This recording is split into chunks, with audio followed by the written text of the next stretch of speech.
Research has revealed that humankind has been on Earth since more than 2.8 million years. The Holy Scripture states that the first family started with only two people, namely Adam and Eve. They are the grandparents of people of all countries and languages. Because God gave them the ability to reproduce, now we are 7 billion people on Earth.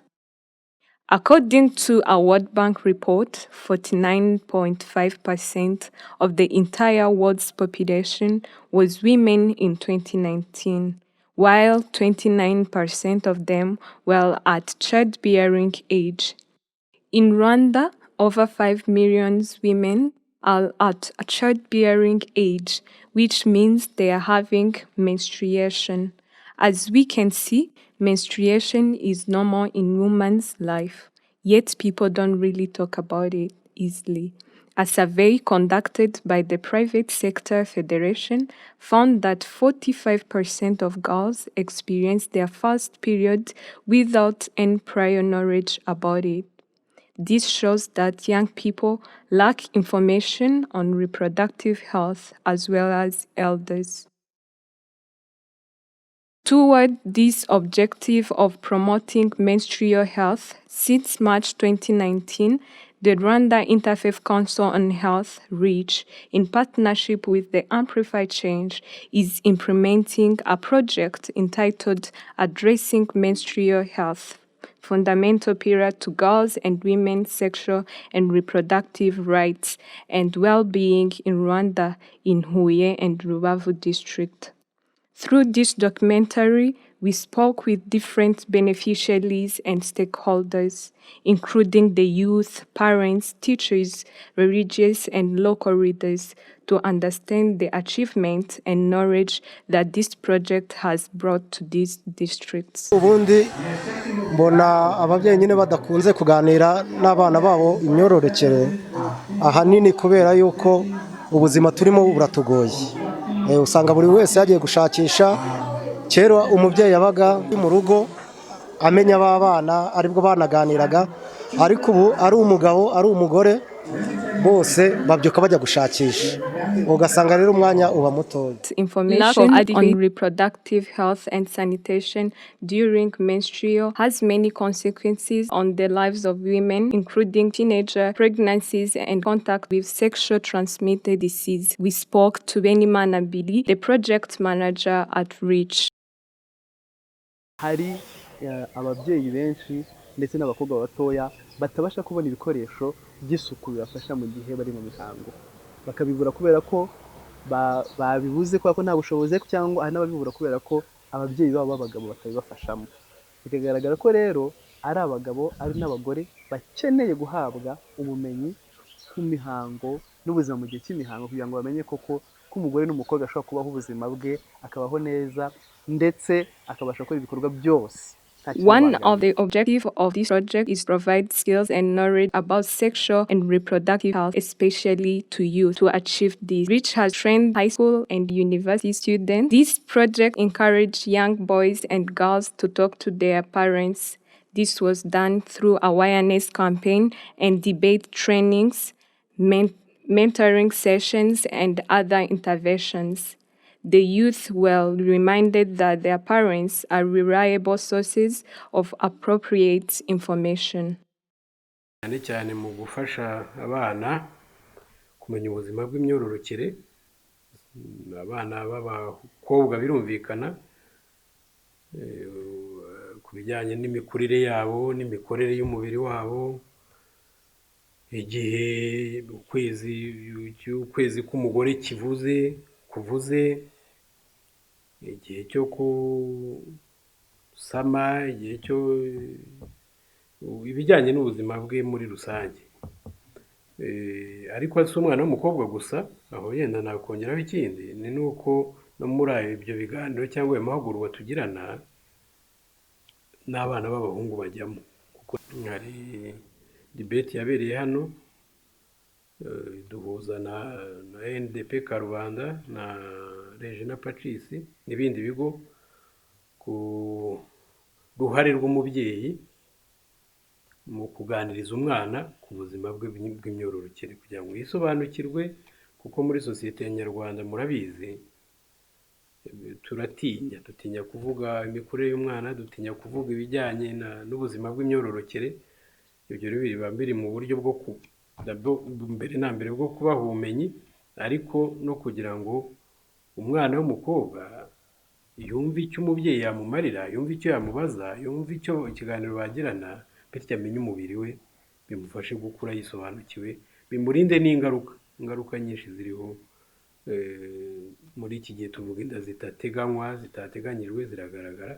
Ibyo byose bifasha umwana kuzirinda n'ingaruka zikurikira. Also spoke to a biology teacher at Regina Patrice de Tumba. She told us that even if lecturer time is limited in class, she managed to talk to the students after class, as there are many students who are very curious and ask a lot of questions about sexual and reproductive health. Amahugurwa bigeze baduhugura ku bijyanye n'ubuzima bw'imyororokere, hanyuma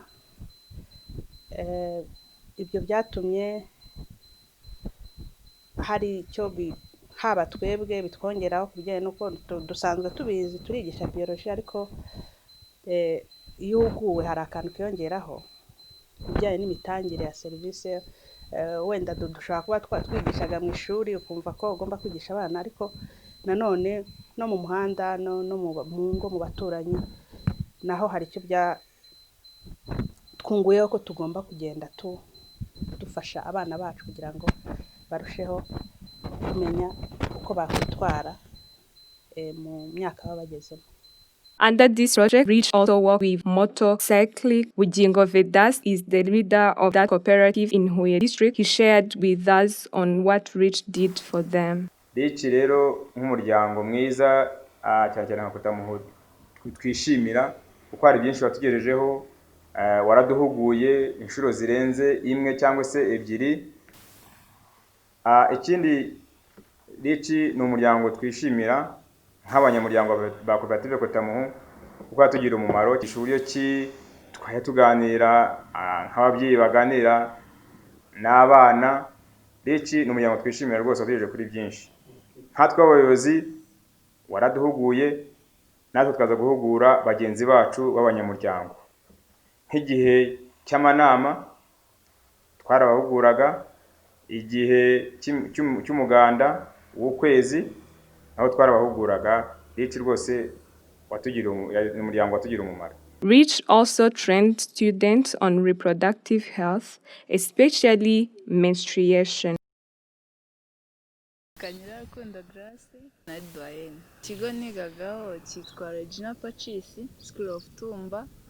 Nkiga nyirizina byamfashaga kuba nagirana communication n'abandi banyeshuri twiganaga, by'umwihariko abo nayoboraga cyane cyane ab'abakobwa, kuko nabashije kugira ubumenyi bwisumbuyeho ku byo nari narahuguwemo.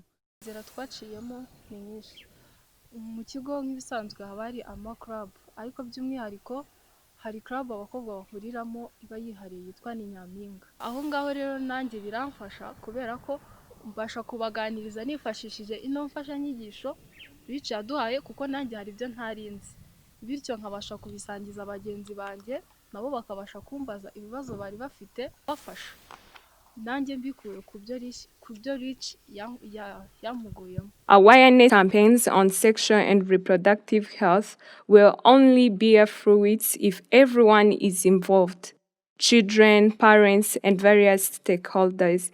In this case, this project worked with different stakeholders and partners so that the sexual and reproductive health reached all communities, starting with families. This is Vidyabanzi Onesphore, the officer in charge of gender and family promoting in Rubavu district. The project also partners medical professionals, Dr. Anise.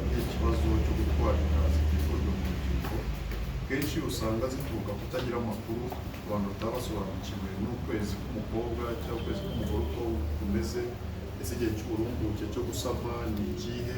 Noneho ugasanga abakobwa bari gutwara inda kenshi kubera ubujiji, ariko ubujiji buterwa no kutagira amakuru.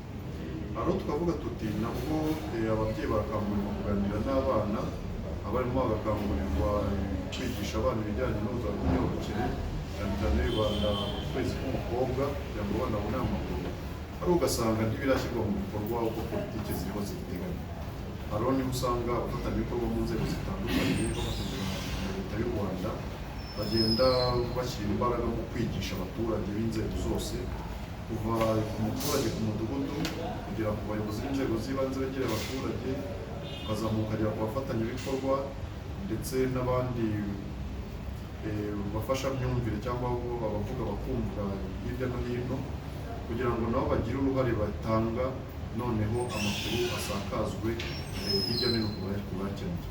Religious leaders such as evangelists from ADPR, Moria, Chapel tells us what Rich has helped them within the church through its training. Umuryango Rich turawushimira cyane waduhaye amahugurwa ku buzima bw'umukobwa n'umubyeyi, kandi ayo mahugurwa yatugiriye umumaro mu rwego rw'itorero, yatugiriye neza, byatumye dukurikirana umubyeyi n'umugore n'umukobwa, cyane ko tuzi neza ko abakobwa imihango yabihoraho buri kwezi, ndetse n'ababyeyi nuko nguko.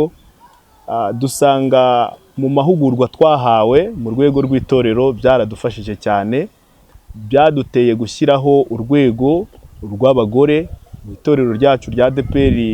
Urwo rwego rurahari, by'umwihariko rero kuri uyu mudugudu wacu wa Moria ariyo Chapel, byaradufashije cyane.